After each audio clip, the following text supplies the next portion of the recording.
He's telling you he doesn't think you're a star in the middle of your... Yeah, bro, in the middle of this. In the middle of this. I'm just, can you go? So anyway, long story short, he hits Tricky. I'm in here trying to become a star. Shut the fuck up. Yeah, bro, yeah. So then Tricky just hits me. He's just like, yo, you're not Red Zone. You're not Epic. You're not nothing. You going back. They sent my back. They made me wait like 3-4 weeks before I could get my car back. That was fucked up, man. Y'all don't know. I was young, man. That hurt, man. Welcome to Spill Hood, your plug for the wildest gossip and untold stories in the industry. Let's take it back to 2015, the year the entire rap world shook when the feud between Drake and Meek Mill exploded. That's when a name most people had never heard before, Quentin Miller, suddenly got tossed into the spotlight. He was outed as Drake's ghostwriter, the man behind the bars of one of the most confident, competitive, and prideful rappers in the game. Now you think being part of Drake's crew would come with rewards, fame, money, and maybe even a smoother life. But instead, what followed was a messy storm that flipped Quentin's world upside down. The moment his name got exposed, things went from promising to painful real quick. This wasn't just another rap beef. It turned into one of hip-hop's quietest downfalls, a story that many purists still avoid speaking on. After the exposure, Quentin didn't rise like everyone expected. He fell hard. Instead of reaching the success Drake might have envisioned for him, Quentin found himself struggling in ways that nobody saw coming. And trust me, this story shows how brutal the industry can really be. Born October 10th, 1989 in Atlanta, Georgia, Quentin grew up homeschooled, spending his teenage years perfecting his rhymes under the stage name Myla. He had real passion and enough talent to land a deal with Epic Records at just 21 years old. He got that opportunity thanks to artists Dream and Tricky, but his shot at fame was cut short. Just 3 months later, he got dropped. Drake is fucking with 10 bands, man. He's going crazy over it. I'm like, oh, shit. I sent 10 bands to a couple of my friends. Mm-hmm. Now, I didn't know what a reference track was at this time. Mm-hmm. And at that point, you were just making a record. I was just making songs. Yes.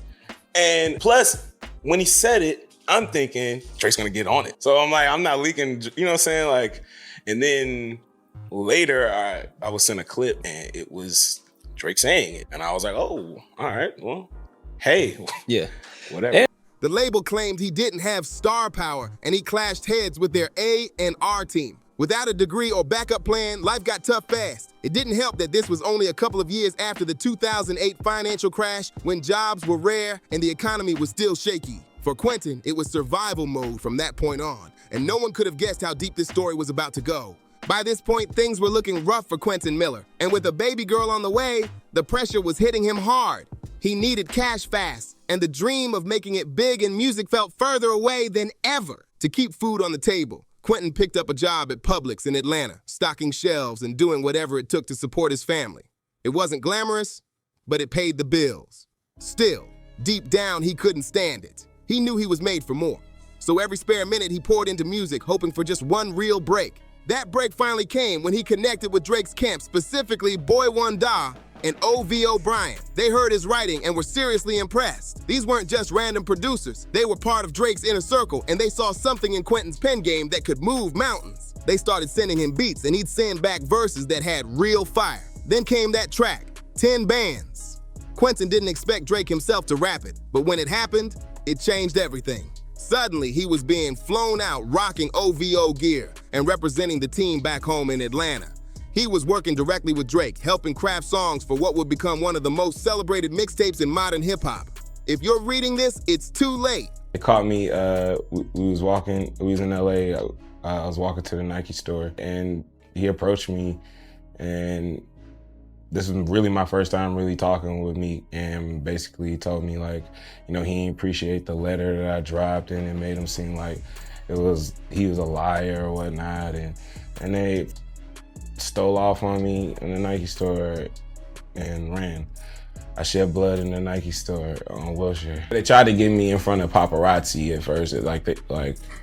We kind of caught each other. I was getting out the Uber and we kind of caught each other. And then he sent his man. He was like, yo, come over here. Meek wants to talk to you. And I was just like, I don't want to go in front of paparazzi. Like, I don't want to do that. So like, you know, they just followed me in the Nike store, yeah. And just popped off in the Nike store. When it dropped, the world went crazy. And Drake was praised for dropping some of the hardest tracks of that year. What most people didn't realize at the time was that all those praises aimed at Drake were actually meant for a young talent from Atlanta, Quentin Miller.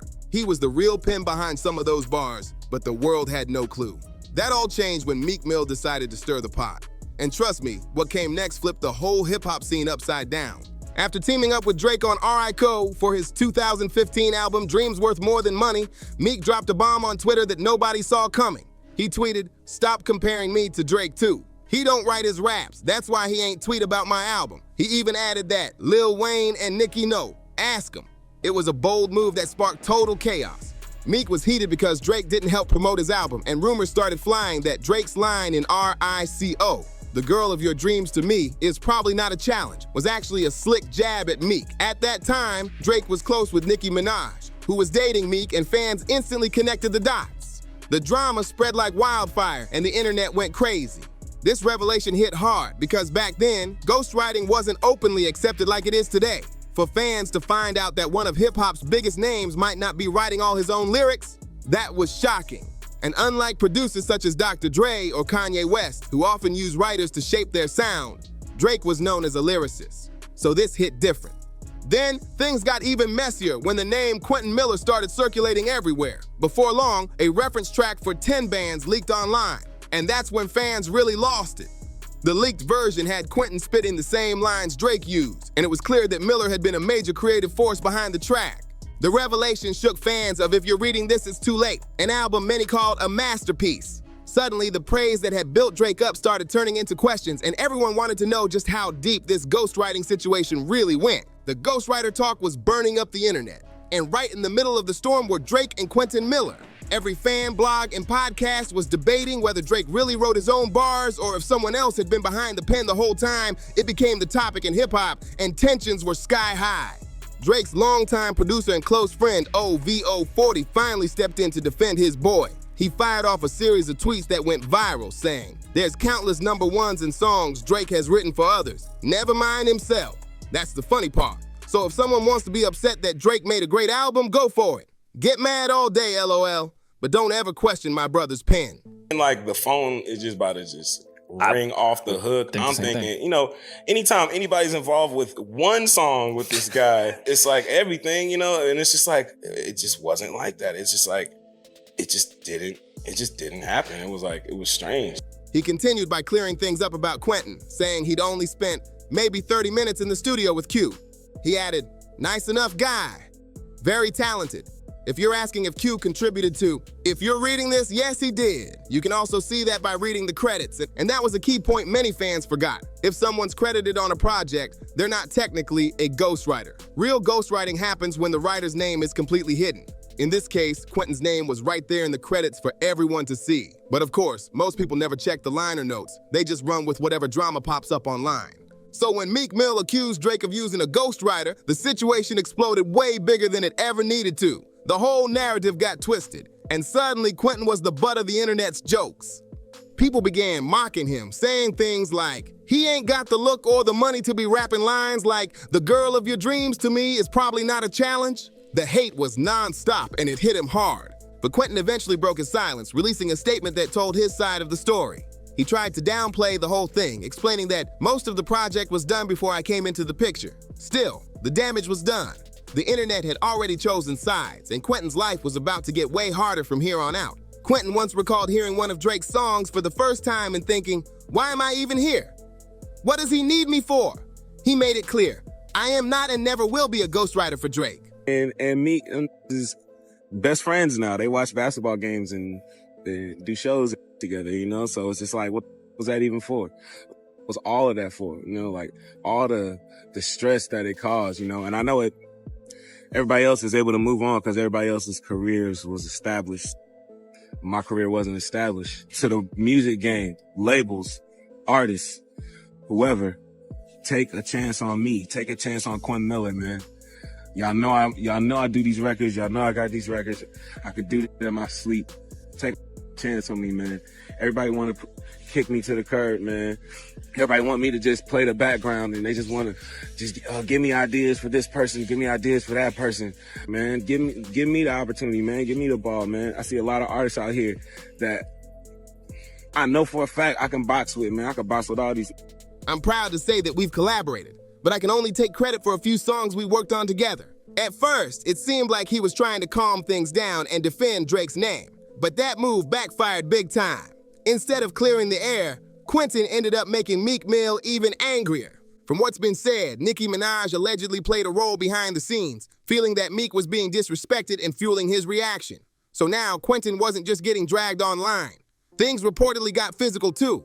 He was jumped by Meek's crew, and just when he thought Drake's camp would have his back, he was met with total silence. Drake and OVO cut him off completely, leaving him out in the cold after he had publicly defended them. For Quentin, it was a brutal blow. He'd stood up for Drake, risked his reputation, and in the end, he got nothing but bruises and silence in return. He later admitted how disappointed he was that Drake never reached out, especially after all the backlash he took. But at the time, he still tried to stay positive. He believed that his name being tied to some of Drake's biggest records would eventually open doors for him in the industry. Unfortunately, the opposite happened. Those doors started slamming shut, one after another. Quentin began to believe that the industry had blackballed him, and his career momentum faded fast. Meanwhile, Drake and Meek Mill eventually patched things up and reunited in 2018 for Meek's Championships album. But for Quentin, that reunion hit hard. It reminded him that loyalty doesn't always pay off in the rap game, especially when you're the one stuck in the middle. See, Quentin Miller was caught in the same trap that holds back a lot of talented writers in the game. The kind of people with crazy pen skills but not enough industry backing.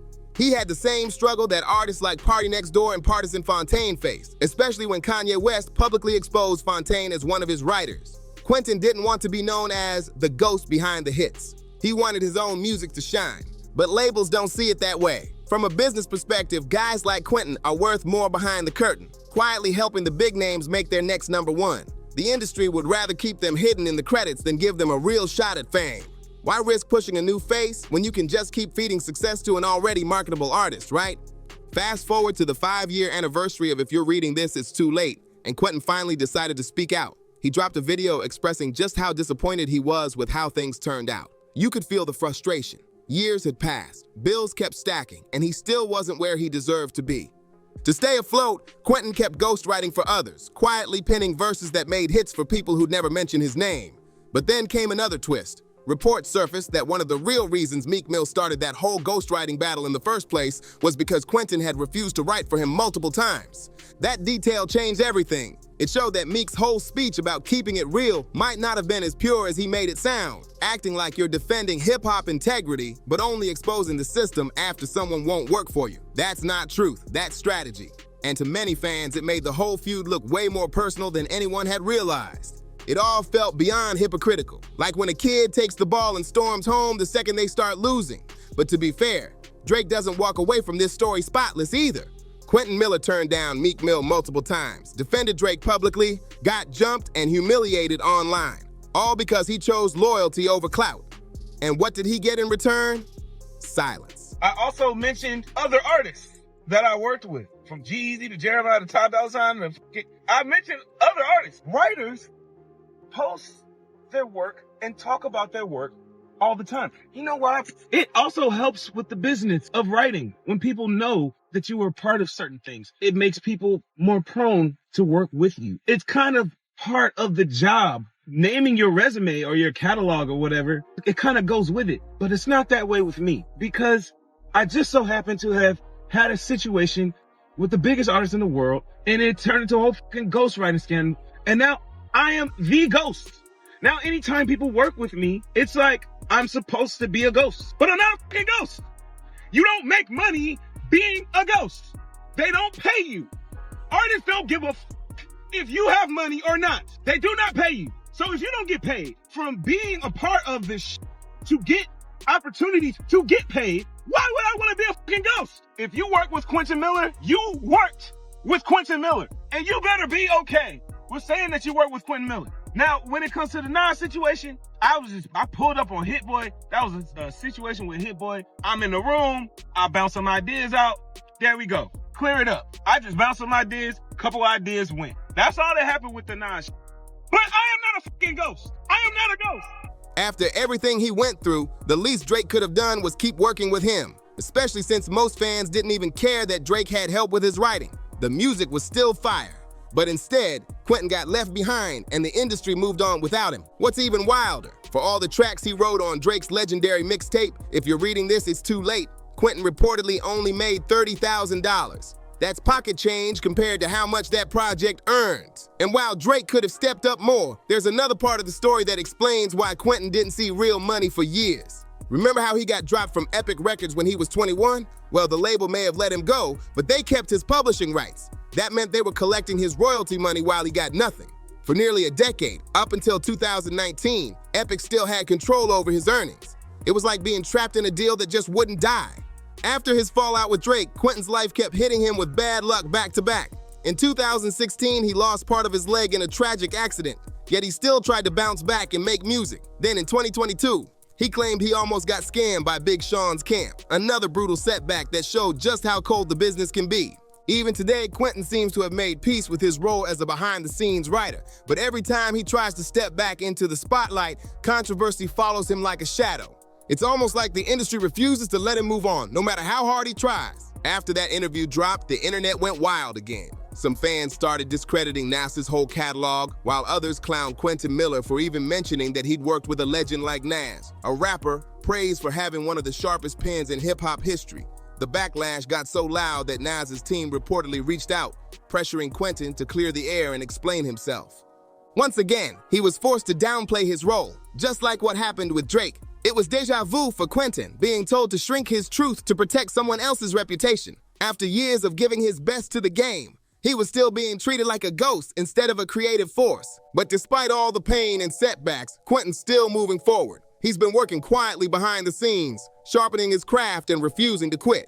Recently, he even landed credits on Kanye West's highly talked about Vultures album, proving that his pen still cuts deep in the industry. He's been spotted hanging out with his crew, back in creative mode and looking ready to rebuild his story one bar at a time. Because no matter how many times they try to erase him, Quentin Miller keeps finding a way to write his own legacy. Hit that like button, subscribe to Spillhood, and drop your thoughts in the comments below. Do you think Quentin deserved better for all the hits he helped create? Thanks for watching, and I'll see you on the next one.